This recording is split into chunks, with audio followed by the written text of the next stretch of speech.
Maintenez tout le fil de platine, boucle incluse, dans la flamme jusqu'à ce qu'il soit rouge. Vous devrez tenir le fil légèrement incliné dans la partie bleue de la flamme pour parvenir à le stériliser au complet. Retirez le fil de la flamme et laissez-le refroidir pendant 15 à 20 secondes. Attention, le fil est maintenant stérile. L'agiter ou souffler dessus risquerait de le contaminer. Avec l'autre main, prenez votre gélose de façon à garder libre votre pouce et votre index.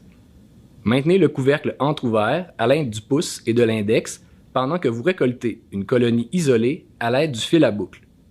Refermez la gélose avant de la placer plus loin.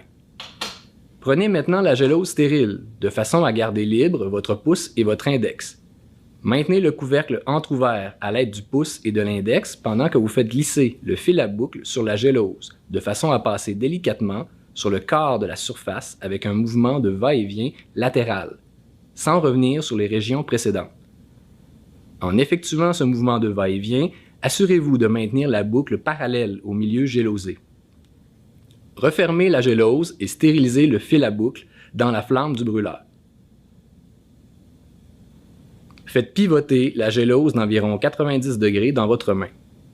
Une fois le fil à boucle refroidi, effectuez une nouvelle série de stries à environ 90 degrés de la première série. Cette seconde série de stries doit croiser une petite portion de la première.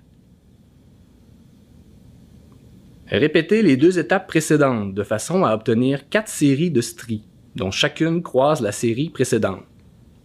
À chaque série de stries, vous étalez une petite quantité de bactéries de la série précédente.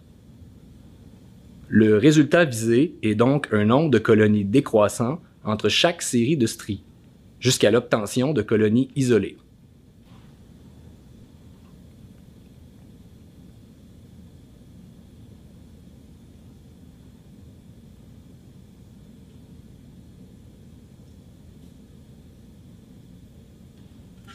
Refermez la gélose et stérilisez le fil à boucle une dernière fois avant de le déposer en équilibre sur le bord du brûleur. Placez la gélose à l'envers. Le fond du plat de pétri doit être au-dessus et le couvercle en dessous.